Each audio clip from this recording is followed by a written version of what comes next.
My name is Anne Musa.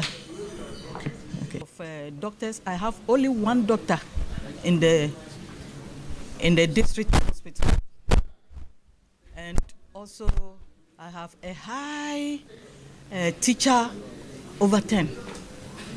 Yes, and I believe it's because of the nature of the roads. That is why when they come, we have to send them to the remote areas. So such teachers, they'll find themselves out.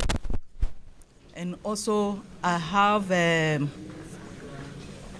low, or let me say, electricity supply is very poor. So if I'm able to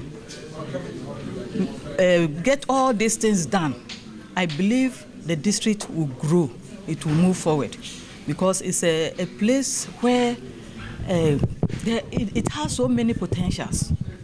And because of these problems, we are not moving forward.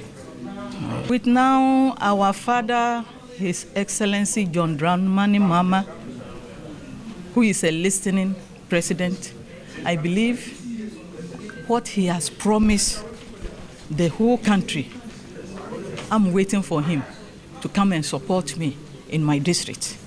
Yes. Do you have a good relationship with your MP? Very, very. And how is he also supporting in terms of this developmental project? He has been doing well.